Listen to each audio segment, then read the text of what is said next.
رب اشرح لي صدري ويسر لي امري واحلل عقدة من لساني يفقهوا قولي یا ایھا الذین آمنوا اے ایمان والو اجتنبوا بچو اجتناب کرو کثیرا من الظن بہت زیادہ گمان کرنے سے ان بعض الظن بے شک بعض گمان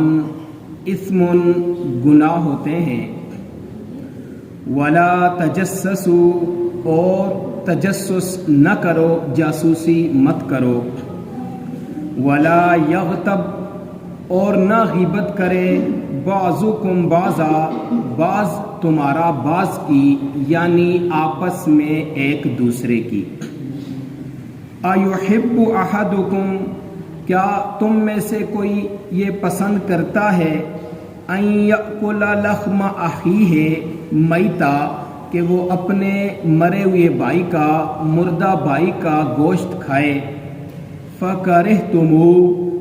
اس کو تو تم ناپسند سمجھتے ہو واتقوا اللہ اور اللہ سے ڈرو ان اللہ تواب الرحیم بے شک اللہ تعالیٰ بہت زیادہ تواب توبہ قبول فرمانے والا بہت زیادہ رحم کرنے والا ہے۔ محترم معزز سامعین کرام، ان آیات کے اندر مزید 3 حکم دیے گئے، 3 باتوں سے اجتناب کا حکم دیا گیا، اور یہ بھی وہی چیزیں ہیں، وہی باتیں ہیں، وہی کام ہیں کہ جن کی وجہ سے معاشرے میں فساد برپا ہوتا ہے، لوگوں میں آپس میں نفرتیں پیدا ہوتی ہیں، دشمنیاں پیدا ہوتی ہیں، اور خود ایک انسان کے ذاتی طور پر بھی ذلت کا سبب ہے، اس کی گراوٹ کا سبب بھی ہے۔ اب سب سے پہلی ان میں سے یہ بات بیان کی یا ایھا الذین آمنوا اجتنبوا کثیرا من الظن اے ایمان والو بہت زیادہ گمان کرنے سے بچو، یعنی یہاں پر امت مسلمہ کو ہمیں اللہ تعالیٰ حکم دے رہے ہیں کہ بدگمانی یہ جائز نہیں ہے، ایک دوسرے کے بارے میں اچھا گمان رکھنا چاہیے، جس طرح ایک حدیث کا مفہوم ہے ظن المؤمنین خیرا کہ مومنین کے بارے میں اچھا گمان رکھو۔ اب اگر ایک آدمی کسی کے بارے میں یعنی ایک آدمی اپنی عادت بنا لیتا ہے ہر آدمی کے بارے میں اس اپنی مرضی کا گمان وہ اختیار کرتا ہے، لازمی بات ہے کہ انسان کو دن میں ہزاروں آدمیوں سے واسطہ پڑتا ہے، اور بعض آدمیوں کے رویے سے، بعض آدمیوں کے چلنے سے، چال ڈھال سے انسان کے ذہن میں بدگمانی آ سکتی ہے، لیکن اس کو جب تک کوئی اس کے اوپر صحیح ثبوت نہیں ہے اس بدگمانی کو قائم نہیں رکھنا چاہیے۔ ذہن میں بدگمانی آ جاتی ہے، اور یہ بدگمانی ایسی ہے کہ یہ شیطان کی طرف سے آتی ہے، یا انسان کے اندر تکبر موجود ہے جس کو ہم منفی سوچ بھی کہہ سکتے ہیں، تو اب یہ بدگمانی انسانوں کو بگاڑ کے رکھ دیتی ہے۔ ایک آدمی جب ہر معاملے میں ہر آدمی کے اوپر بدگمانی کرتا ہے تو وہ لوگوں سے تنہا رہ جاتا ہے، وہ بد اعتمادی کا شکار ہو جاتا ہے، وہ کسی کے ساتھ تعلق نہیں رکھ سکتا، کوئی معاملہ بھی کسی کے ساتھ نہیں کر سکتا۔ لیکن اگر ایسا معاملہ ہے کہ اس بدگمانی کے اوپر کوئی واضح طور پر ثبوت موجود ہے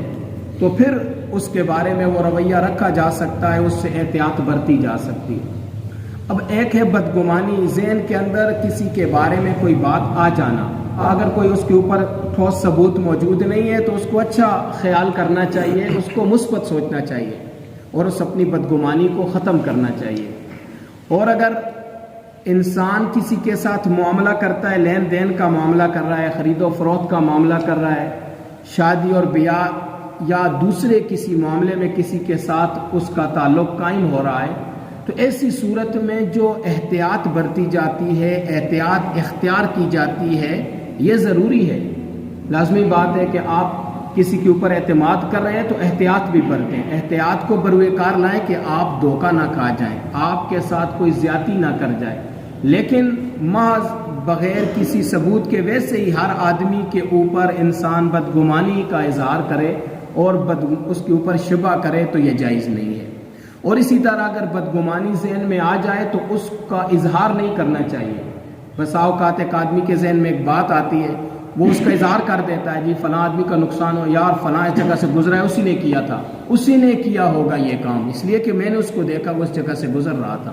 یا فلاں آدمی اس طرف سے آ رہا ہے، وہ تو غلط لوگوں کا علاقہ ہے، غلط لوگوں کی مجلس سے آ رہا ہے، ہو سکتا ہے وہ کسی حاجت کے لیے گیا ہو، کسی ضروری کام سے گیا ہو سکتا ہے وہ بھول گیا ہو۔ تو مطلب یہ ہے کہ اگر ذہن میں کوئی بدگمانی آ جائے تو اس کا اظہار نہیں کرنا چاہیے، اور ویسے ہی ہر ایک پر بدگمانی نہیں کرنی چاہیے۔ اور یہاں پر فرمایا گیا کثیرا من الظن، بہت زیادہ بدگمانی سے بچو، یعنی ان بعض الظن اسم، بعض گمان گناہ کے ہوتے ہیں۔ ویسے اس لیے فرمایا کہ ہر معاملے میں بدگمانی ہمیں نہیں کرنی ہے، لیکن اگر ہمارا کسی کے ساتھ لین دین کا معاملہ ہے، کسی پر ہم اعتماد کر رہے ہیں، کسی کا معاملہ ہے، تو لازمی بات ہے ہم احتیاط کریں گے، اس کی جانچ پڑتال کریں گے۔ تو ایسی صورت میں احتیاط سے کام لینا یہ غلط نہیں ہے، بلکہ محض ہر معاملے میں ہر ایک آدمی کے اوپر منفی سوچ رکھنا اور بدگمانی کرنا، اس کو شریعت نے حرام قرار دیا ہے، اور یہ بھی معاشرے کی تباہی کا سبب بھی ہے، اور انسان کو ذاتی طور پر بھی گرا دیتا، اس کی ذلت کا سبب بھی ہے۔ دوسرا حکم یہ دیا اللہ تعالیٰ نے وَلَا تَجَسَّسُوا، اور تجسس نہ کرو، یعنی ایک دوسرے کی خفیہ راز تلاش کرنے کے در پہ مت ہو جاؤ، ایک دوسرے کی جاسوسی مت کرو۔ اب یہ بھی ایک انتہائی گناونا فعل ہے، اور اس کی وجہ سے بھی معاشرے کے اندر فساد برپا ہوتے ہیں، تو اس لیے شریعت نے، اللہ رب العزت نے اس کام کو بھی حرام قرار دیا ہے۔ اب تجسس کیا ہوتا ہے؟ ایک آدمی کون، وہ کہاں جا رہا ہے، وہ کیا کر رہا ہے، اس کے خفیہ رازوں کے پیچھے پڑ جانا۔ اسی طرح ایک حدیث کا مفہوم ہے، نبی علیہ الصلوۃ والسلام نے منع کیا ہے کہ کسی کے خطوط پڑے جائیں، کسی محلے دار اور ہمسائے کے گھر میں چھپ کے جھانکا جائے، اس کو دیکھا جائے، کسی کے ذاتی معاملات کے در پہ ہوا جائے، یعنی کسی کا پرسنل معاملہ ہے، پرسنل ڈیٹا ہے، کسی طریقے سے اس کو حاصل کرنا، ان کی ذاتی معلومات، ان کی خاندگی زندگی، ان کی گھریلو زندگی کے متعلق معلومات لینا۔ کئی دفعہ لوگ باتوں باتوں میں پوچھنے کی کوشش کرتے ہیں، کئی دفعہ لوگ بچوں سے پوچھتے ہیں، کئی دفعہ لوگ کسی آدمی کو کسی کے گھر یا کسی جگہ بھیج کر ان کے راز معلوم کرنے کی کوشش کرتے ہیں، تو یہ حرام ہے۔ شریعت نے اس کام کو حرام قرار دیا ہے۔ ایسا کام کرنے والا اپنے آپ کو ذلت میں ڈال رہا ہے، وہ ذلیل حرکت کر رہا ہے، اور اسی طرح یہ کام بھی معاشرے کے اندر تباہی کا باعث ہے۔ نبی علیہ الصلوۃ والسلام نے اس کے اوپر شدید مذمت فرمائی ہے۔ ایک حدیث کا مفہوم ہے، آقا علیہ الصلوۃ والسلام فرماتے ہیں کہ تم کسی کے رازوں کے پیچھے مت پڑو، کسی کی ٹو میں مت لگ جاؤ، اس لیے کہ ایک انسان جب دوسرے کی ٹو میں لگ جاتا ہے تو اللہ تعالیٰ اس کے رازوں کے پیچھے لگ جاتا ہے، اس کی پوشیدہ باتوں کے پیچھے اللہ تعالیٰ لگ جاتا ہے، اور جس کی ٹو میں اللہ تعالیٰ لگ جائے اس کے گھر میں اس کو ذلیل کر کے چھوڑتا ہے۔ یعنی یہ بہت بڑی وارننگ ہے، دنیا میں بھی ہمارے لیے اس میں وارننگ ہے کہ جب ہم دوسروں کی پرسنل معلومات حاصل کرنے کی کوشش کریں گے، چھپ کر ان کی بات سننے کی کوشش کریں گے، اسی طرح ان کی جاسوسی کرنے کی کوشش کریں گے، تو اس صورت میں دنیا میں بھی ہمارے لیے ذلت ہے کہ صریح طور پر ہے کہ جس کے راز اللہ تعالیٰ ظاہر کرنا شروع کر دے گا، وہ دوسروں کے راز کے پیچھے پڑے گا، ان کے راز افشاں کرنے کی کوشش کرے گا، تو اللہ تعالیٰ اس کے راز ظاہر کرے گا، اور جس کے راز کے پیچھے اللہ تعالیٰ پڑ جائے وہ ذلیل ہو کر رہ جاتا ہے۔ اسی لیے فرمایا گیا کہ اگر آپ کسی کے اندر کوئی برائی دیکھیں، کوئی ایسا فحاشی کا کام کر رہا ہے، کوئی ایسی برائی ہے کہ جو اس کی ذات کے تک محدود ہے، اس تک متعلق ہے، وہ متعدی نہیں ہے، اس کی وجہ سے اسلام کا یا معاشرے کا نقصان نہیں ہے، تو اس پر پردہ ڈالیں۔ اور جب ایک آدمی دوسرے انسان کے رازوں پر، عیوب پر پردہ ڈالتا ہے تو اللہ تعالیٰ اس کے رازوں پر پردہ ڈالتا ہے، اور خصوصاً قیامت کے دن اللہ تعالیٰ ایسے آدمی کے رازوں پر پردہ ڈالے گا۔ حدیث کا مفہوم ہے، نبی علیہ الصلوۃ والسلام فرماتے ہیں کہ قیامت کے دن ایک آدمی کو اللہ تعالیٰ اپنی رحمت کی چادر میں لپیٹ لے گا، پھر انسان کو یاد دلائے گا کہ تو نے یہ دنیا کے اندر یہ کام کیے تھے، یہ برائیاں کی تھی، تیرے اندر یہ عیوب تھے۔ وہ آدمی اقرار کرے گا کہ جی ہاں میرے اندر یہ عیوب تھے۔ اللہ تعالیٰ اسے فرمائے گا کہ جا تو نے دنیا میں اپنے بھائی کے اوپر پردہ ڈالا، اس کے وجوب پر پردہ ڈالا تھا، آج میں تیرے وجوب پر پردہ ڈالتا ہوں، تو جا جنت میں چلا جا۔ تو یعنی اللہ تعالیٰ کی وسیع رحمت اسے ڈانپے ہوئے ہوگی۔ کتنا بڑا انعام ہے۔ اور جو آدمی دوسرے کے رازوں کے پیچھے پڑتا ہے، دوسرے کے رازوں کو افشا کرتا ہے، تو ایسی صورت میں فرمایا کہ ایسے آدمی کو اللہ تعالیٰ اس کے گھر میں ذلیل کر کے چھوڑ دے گا۔ اسی طرح دوسروں کی جاسوسی کرنا اگر عام حالات میں تو جائز نہیں ہے، ہاں اگر آپ کو کسی معاملے میں کسی آدمی پر شک ہو چکا ہے، آپ کے ایریے کے اندر کوئی نیا آدمی آیا ہے، آج کل کے حالات جیسے ہیں، کوئی آتا ہے آپ اس پر اعتماد نہیں کر سکتے، کئی دفعہ اور بے شمار دفعہ لوگوں کو لوٹا گیا ہے، کئی دفعہ وہ اچھے روپ میں آتے ہیں، کئی دفعہ وہ بیمار اور مجبور بن کے آتے ہیں، تو اپنی احتیاط ضرور کرنی چاہیے۔ ہاں جس کام کا شریعت نے اجازت دی ہے کہ جس کام کے بارے میں دوسروں کی ٹو میں رہنا ہے، دوسروں کے راز اور دوسروں کے متعلق معلومات لینی ہے، وہ صرف یہ کام ہے کہ اپنے مسلمان بھائی کی خبر گیری کرنی ہے۔ وہ کسی مشکل میں تو نہیں ہے، وہ کسی پریشانی میں تو مبتلا نہیں ہے، اور ہو سکتا ہے کہ میں اس کی مشکل خود حل کر لوں یا کسی دوسرے آدمی سے سفارش کر کے اس کی مشکلات کو دور کر لوں، کیونکہ کئی سفید پوش شریف آدمی ایسے ہوتے ہیں کہ جو مشکلات کا شکار ہوتے ہیں، پریشانیوں میں مبتلا ہوتے ہیں، لیکن وہ اپنی حالت کسی کو نہیں بتاتے، کسی کے سامنے اپنا راز فاش نہیں کرتے۔ تو یہ کام ضرور ہے، یعنی اس کی ہمیں منع نہیں کیا گیا، بلکہ اس کام کی ہمیں ترغیب دی گئی ہے کہ اپنے مسلمان بھائی کے بارے میں باخبر ہم نے رہنا ہے کہ وہ کس حال میں زندگی گزار رہا ہے، اس کے اوپر کوئی مصیبت تو نہیں آئی ہے، اس کی کوئی پریشانی تو نہیں ہے، میں اس کی کیا مدد کر سکتا ہوں۔ تو اس بات کی شریعت نے اجازت دی ہے، بلکہ اس کی تحسین کی ہے، اور یہ کام کرنا دوسرے مسلمان پر حق ہے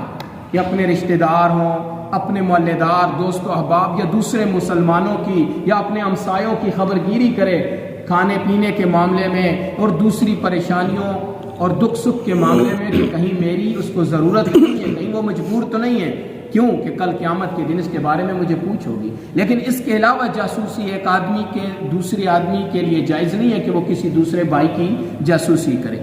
وہ ان کی کسی آدمی کی پرسنل معلومات لینا، اس کا ڈیٹا لینا، اس کی ذاتی معلومات کے درپے ہونا، اس کی جاسوسی کرنا، اس کی خبر گیری کرنا ان کے مقصد پر معمول ہے۔ اگر ان کا مقصد جس طرح کے آج کل کے حالات ہیں، سیاسی ایک دوسرے کے راز نکالتے ہیں اور سیاسی طور پر دوسرے کی تذلیل کرنے کی کوشش کی جاتی ہے، محض اپنی لذت کی خاطر، اپنی ذاتی دشمنی کی خاطر دوسروں کے راز ٹٹولے جاتے ہیں، نکالے جاتے ہیں، اور ان کی معلومات یا تو افشا کر دی جاتی ہے یا اس کو بلیک میل کیا جاتا ہے، ان سے پیسے اور ان سے چیزیں وصول کی جاتی ہیں، ان کو دبا کے رکھا جاتا ہے۔ تو ایسی معلومات جو ہے تو یہ جائز نہیں ہے، چاہے حکومت کر رہی ہے، کوئی ادارہ کر رہا ہے، لیکن اگر اس کا مقصد یہ ہے کہ ملک اور قوم کے اندر کوئی خرابی پیدا نہ ہو جائے، یا ملک و قوم کی خوشحالی کے لیے، ان کو امن مہیا کرنے کے لیے اگر حکومتی ادارے لوگوں کے راز معلوم کرتے ہیں تاکہ ملک کے اندر امن رہے، لوگ خوشحال رہیں، کوئی ان کا نقصان نہ کر جائے، کوئی یہاں آ کر ہمارے ملک کا یا قوم کا نقصان نہ کر دے، تو ایسی صورت میں ان کو اپنی عوام کی جاسوسی کرنا اور ان کے ڈیٹا کو لینا جائز ہے۔ اور مزید اس پر دوسری بات کہ اگر ایک آدمی مشکوک آدمی ہے، اب ہمیں پتہ ہے کہ یہ مجرم ہے، لیکن ہمارے پاس جب تک ثبوت نہیں ہے شریعت اس کو ہاتھ لگانے کی اجازت نہیں دیتی، اس کو پکڑنے کی اجازت نہیں دیتی۔ جب ثبوت آ جائے گا تو وہ ادارے اس کو پکڑ سکتے ہیں، اور اگر محض شک کی بنیاد پر کسی کو اٹھا لیا جائے، پکڑ لیا جائے، تو تحقیق کر کے باعزت طریقے سے اس کو چھوڑنا چاہیے۔ لیکن آج ہمارے حالات کیا ہیں، کوئی آدمی غائب ہو جاتا ہے، پکڑا جاتا ہے، تو کئی سال وہ نظر نہیں آتا۔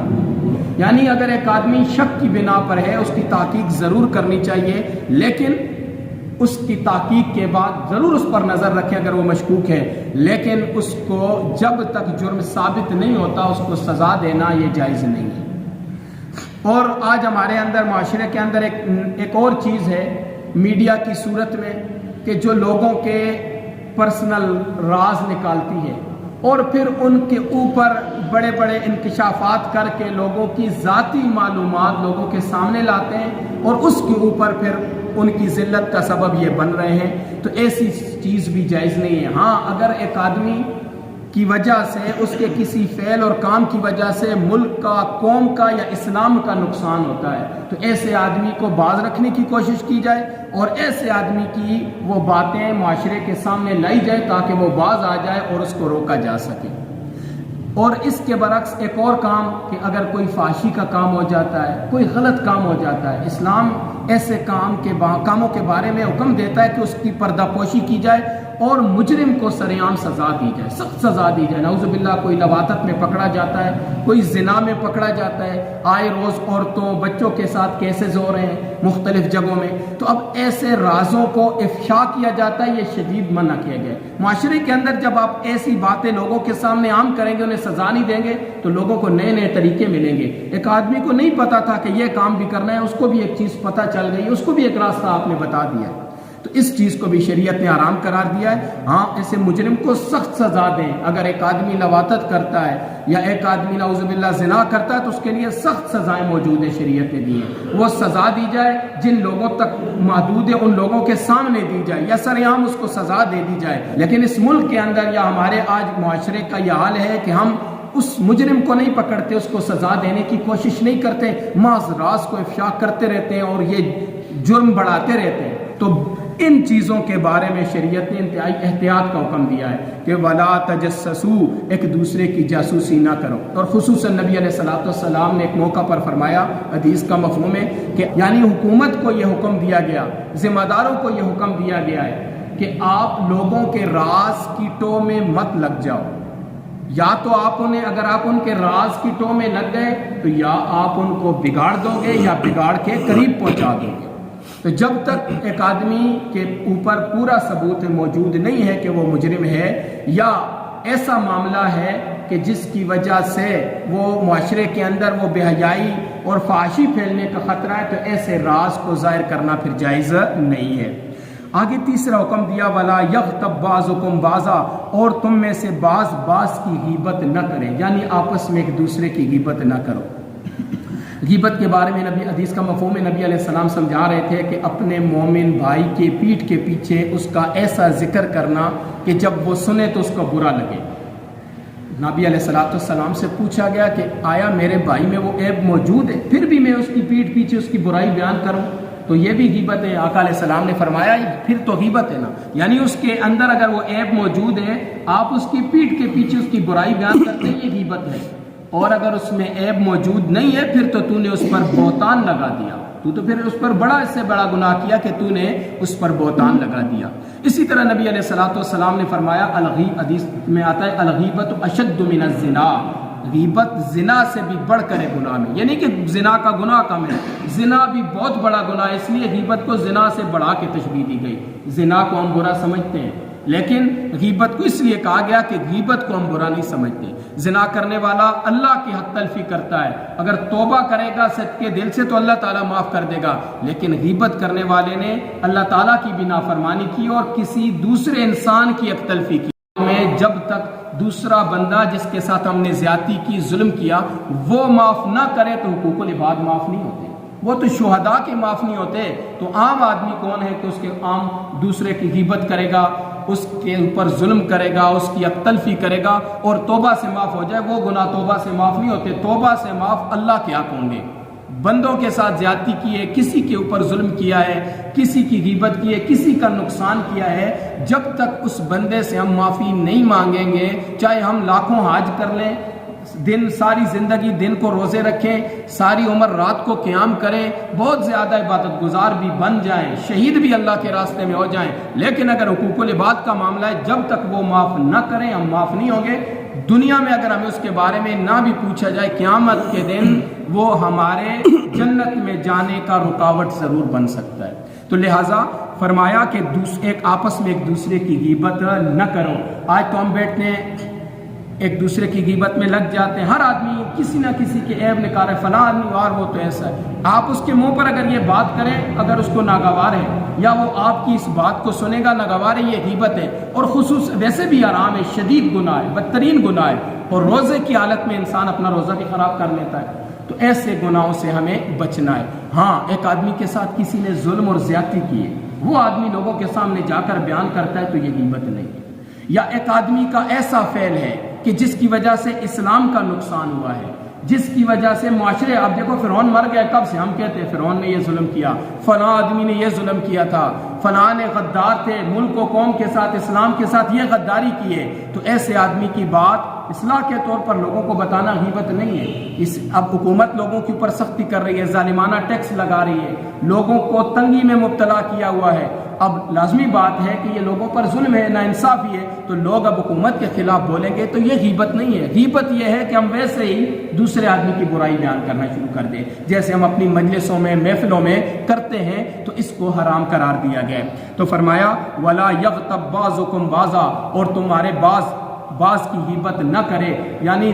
تم آپس میں ایک دوسرے کی غیبت مت کرو. اَيُحِبُّ أَحَدُكُمْ، خود اللہ تعالیٰ نے بھی اس کے گناونا اور بدترین ہونے کو اس طرح تشبیہ دی، اس مثال کے ساتھ، کہ کیا تم میں سے کوئی آدمی اس بات کو پسند کرتا ہے کہ اس کا مرا ہوا بھائی سامنے پڑا ہو اور وہ اس کا گوشت کھائے؟ یعنی یہ بات تو تمہیں ناگوار ہے، تو غیبت تو اس سے بھی گناونا فعل ہے، اس سے بھی برا فعل ہے.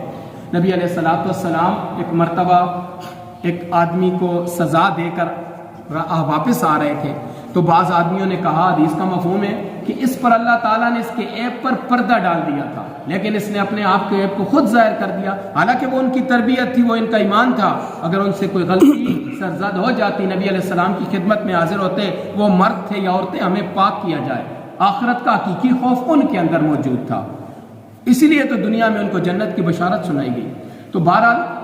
نبی علیہ الصلوۃ والسلام نے یہ بات سنی اور خاموش رہے. تھوڑا آگے گزرے تو ایک مردار پڑا تھا جس سے بدبو آ رہی تھی. تو نبی علیہ الصلوۃ والسلام نے اس آدمی سے کہا کہ جاؤ اس کا گوشت کھاؤ.